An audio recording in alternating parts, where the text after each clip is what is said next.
दोस्तों, बॉलीवुड एक्ट्रेस खूबसूरत होती है, इस बात में कोई भी शक नहीं है। लेकिन इसी के साथ हमारे इंडियन सिनेमा में कई ऐसी सिंगर्स भी हैं जिनकी खूबसूरती के सामने अच्छी बॉलीवुड एक्ट्रेस फीकी पड़ जाती है। और आज हम आपको 6 ऐसी ही बॉलीवुड सिंगर्स के बारे में बताएंगे जिनकी खूबसूरती और हॉटनेस के सामने अच्छी बॉलीवुड की एक्ट्रेस भी फेल है। तो इसीलिए बने रहिए इस कमाल के वीडियो के अंत तक। नंबर 6, ध्वनि भानुशाली। अगर आप हिंदी गाने सुनना पसंद करते हो तो आपने इनका नाम जरूर सुना होगा, क्योंकि ये बहुत ही ज्यादा अच्छे सिंगर है और लोगों को इनके स्लो और रोमांटिक गाने बहुत ही ज्यादा पसंद है। जो लोग हिंदी स्लो गाने सुनते हैं उन्होंने इनके गाने एक ना एक बार जरूर सुने हैं। और 2019 में रिलीज हुआ गाना वास्ते तो आपने जरूर सुना होगा। ये वो गाना था जिसने ध्वनि भानुशाली की जिंदगी हमेशा के लिए बदल दी, क्योंकि ये गाना इनका सबसे ज्यादा पॉपुलर गाना था और इसी गाने के बाद ये पूरे सोशल मीडिया पर फेमस हो चुकी थी। इस गाने में इस वक्त 1.3 बिलियन से ज्यादा व्यूज हैं और इस गाने की वजह से इन्होंने एक रिकॉर्ड भी बनाया है। ये एक ऐसा यंग सिंगर द्वारा गाना गाया गया है जो कि फास्टेस्ट 1 बिलियन तक पहुंचा था। इसी के साथ लोग इनकी खूबसूरती के भी दीवाने हैं। ये बहुत ही ज्यादा खूबसूरत दिखती हैं और इनके सोशल मीडिया पर भी बहुत ज्यादा लोग इनको इनकी सिंगिंग और इनकी ब्यूटी के लिए फॉलो करते हैं। यकीनन ये इंडिया की सबसे खूबसूरत और हॉट सिंगर्स में से एक है। इन्होंने अपने एक इंटरव्यू में बताया था कि हिमेश रेशमिया ने ही पहली बार इन्हें म्यूजिक में करियर बनाने को कहा, क्योंकि जब उन्होंने इनकी आवाज पहली बार सुनी थी तब उनको बहुत ज्यादा पसंद आई। Number 5, Shirley Sethia. इन्हें सबसे खूबसूरत और क्यूट सिंगर कहा जाता है। ये सोशल मीडिया पर बहुत ज्यादा मशहूर है और कमाल की बात तो ये है कि ये एक प्रोफेशनल सिंगर है, पर इन्होंने कभी भी सिंगिंग की कहीं से ट्रेनिंग नहीं ली। सबसे पहली बार इन्होंने 2011 में ऑन स्टेज गाना गाया, लेकिन ये बातें न्यूजीलैंड की है। भले ही ये हिंदी में गाना गाती हैं और ये इंडिया में बहुत ज्यादा फेमस है, लेकिन ये रहती न्यूजीलैंड में है और उन्होंने अपने जीवन का ज्यादातर वक्त वहीं गुजारा है। इनका जन्म भारत के दमन में हुआ था, लेकिन उसके तुरंत बाद ये न्यूजीलैंड शिफ्ट हो गई। जब ये स्कूल की पढ़ाई करती थी तब उन्हें एस्ट्रोनॉट बनने की बहुत ही ज्यादा दिलचस्पी थी, लेकिन जाहिर सी बात है कि ये एस्ट्रोनॉट नहीं बन पाए, क्योंकि इन्हें फिर सिंगिंग में बहुत ज्यादा इंटरेस्ट आने लगा। ये एक वक्त में YouTube पर सबसे ज्यादा फेमस कवर सिंगर थी। इनके कई YouTube वीडियो में 40 और 50 मिलियन व्यूज आए हैं और इसके बाद जाकर इन्हें सामने से बॉलीवुड में गाना गाने का मौका मिला है। सोचिए, ये एक यूट्यूबर है जो कि इतनी फेमस सिंगर बन गई। इसी के साथ आप में से कई लोग नहीं जानते होंगे कि ये सिंगर होने के साथ साथ एक रेडियो जॉकी भी है। इनको न्यूजीलैंड के टॉप 30 यूट्यूबर्स में से एक माना जाता है और टी सीरीज द्वारा जब एक म्यूजिक कॉम्पिटिशन होस्ट किया गया तब ये इसमें जीत गई थी। वहीं से इनका बॉलीवुड में सिंगिंग करियर शुरू हुआ। नंबर 4, कनिका कपूर। इनको तो आपने एक ना एक बार जरूर देखा ही होगा। इसी के साथ अगर आपने इनका एक भी गाना नहीं सुना है तो ऐसा हो ही नहीं सका। अगर आप हिंदी गाने सुनते हैं तो आपने इनका एक ना एक गाना तो सुना ही होगा, क्योंकि ये बॉलीवुड की सबसे पॉपुलर सिंगर्स में से एक है। इन्होंने बॉलीवुड के कई सारे गानों में अपनी आवाज दी है और उनमें से सबसे ज्यादा पॉपुलर गाना है चिट्टियां कलाइयां। जी हाँ, सनी लियोन का जो चिट्टियां कलाइयां गाना है उसको इन्होंने ही गाया है। उसी के साथ हाल ही में जो पुष्पा मूवी रिलीज हुई थी जिसने लोगों के बीच तहलका मचा दिया, उसका भी सबसे पॉपुलर गाना इन्होंने ही गाया है, जो ऊ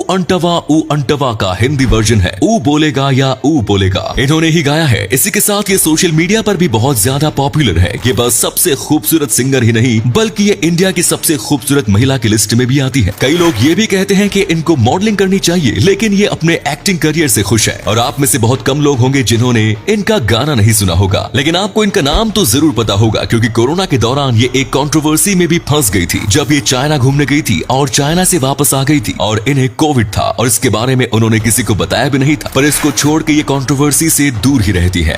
नंबर 3, नीति मोहन। अगर इन्हें इस लिस्ट में सबसे पॉपुलर सिंगर भी कहा जाए तो इसमें कोई भी गलत बात नहीं होगी। ये बहुत ही ज्यादा अच्छे गायक है, ये बात आप जानते होंगे, लेकिन इसी के साथ ये अपनी खूबसूरती के लिए भी जानी जाती है। इनके सोशल मीडिया पर बहुत ज्यादा फैन फॉलोइंग है और अपनी खूबसूरती की वजह से ये सिंगर होने के साथ साथ एक मॉडल भी है, क्योंकि इन्हें सामने से मॉडलिंग असाइनमेंट आते हैं। इनके साथ इनकी और 3 बहन भी है, जिनमें से 2 बहन बहुत ज्यादा पॉपुलर डांसर है और सिंगर, जो कि मुक्ति मोहन और शक्ति मोहन है, और इनकी जो तीसरी बहन है वो एक आर्टिस्ट मैनेजर है। वहीं अगर नीति मोहन की बात की जाए तो इनका जो सबसे पहला गाना था वो आप में से ज्यादातर लोगों ने सुना होगा, क्योंकि वो था इश्क वाला लव, जो गाना 2012 में रिलीज हुई स्टूडेंट ऑफ द ईयर में था और ये बहुत ही ज्यादा पॉपुलर गाना है। और इस गाने के तुरंत बाद उनके करियर को बूस्ट लग गया, क्योंकि ये गाना बहुत ज्यादा कमाल का था और ऐसे सॉफ्ट बैड गाना गाना बहुत ज्यादा मुश्किल होता है, लेकिन इन्होंने इसे बहुत ही अच्छे से गाया और इसीलिए इनको बहुत सारे बॉलीवुड सॉन्ग्स गाने का मौका मिला। नंबर 2, जोनीता गांधी। ये भी शर्ली सेठिया की तरह एक फुल टाइम प्रोफेशनल सिंगर बनने से पहले एक इंटरनेट सेंसेशन थी। ये यूट्यूब पर कवर सॉन्ग्स गाया करती थी, जिसके बाद इनके कुछ वीडियोस भी बहुत ज्यादा वायरल हो गए और फिर इन्हें एक्चुअल में बॉलीवुड में बड़े बड़े ओरिजिनल सॉन्ग्स गाने के मौके मिले। ये बहुत ही ज्यादा फेमस प्लेबैक सिंगर है। इन्होंने अपना ज्यादातर वक्त कनाडा में बिताया है, लेकिन इन्हें इंडियन लैंग्वेज में गाना गाना बहुत ज्यादा पसंद है, इसीलिए ये हिंदी के साथ और भी कई अलग अलग लैंग्वेज में गाना गाती है। ये पंजाबी, तेलुगु, मराठी, गुजराती, बंगाली, कन्नड़ा, यहाँ तक कि मलयालम में भी कुछ गाने गा चुकी हैं। और इनके सबसे पॉपुलर गानों में द ब्रेकअप सॉन्ग, मेंटल मनादिल, चेलिमा और अरेबिक कुत्थू सॉन्ग शामिल है। सबसे पहले इनका करियर तब पलटा जब इन्होंने द ब्रेकअप सॉन्ग गाया। ये बहुत ज्यादा पॉपुलर हुआ और फिर इनको बहुत सारे अलग अलग बॉलीवुड सॉन्ग्स गाने का मौका मिला। ये आज भी सोशल मीडिया पर बहुत ज्यादा फेमस है। उसी के साथ ये अच्छी सिंगर भी है और बहुत ही ज्यादा खूबसूरत मॉडल भी। ये कभी कभार मॉडलिंग भी कर लेती है, पर ये प्रोफेशनल तौर से कभी मॉडल नहीं बनी। नंबर 1, श्रेया घोषाल। इस लिस्ट में आखिरी नाम है श्रेया घोषाल का, जो कि भारत में सबसे ज्यादा पेड म्यूजिशियन है। यानी कि इनको भारत में सबसे ज्यादा पैसे दिए जाते हैं गाना गाने के लिए। और ऐसा क्यों न किया जाए, क्योंकि इन्हें छोटी लता मंगेशकर भी कहा जाता है, क्योंकि इनके गानों में एक अलग ही आवाज होती थी जो लोगों को बहुत पसंद आती थी। इनके हिंदी गानों की मेलोडी बहुत ज्यादा कमाल की होती थी। इनका सबसे ज्यादा पॉपुलर गाना है डोला रे डोला, जो कि आपने जरूर सुना होगा। ये गाना देवदास पिक्चर का है, जो बहुत ज्यादा फेमस पिक्चर है। इसी के साथ तेरी मेरी और जल्ला वल्ला जैसे कई उन्होंने कमाल के गाने दिए हैं। बहुत ही ज्यादा कमाल की आवाज रखने के साथ साथ ये बहुत ही ज्यादा खूबसूरत भी दिखती है। यही एक कारण है कि इनकी फैन फॉलोइंग बहुत ज्यादा है। इसके बावजूद ये एक प्लेबैक सिंगर है। ये 38 साल की है और बस कुछ महीने पहले ही इनको अपना सबसे पहला बच्चा हुआ, जो कि एक लड़का था। इन्होंने एक एंटरप्रेन्योर से शादी की है, जिनका बॉलीवुड सिंगिंग से कोई नाता नहीं।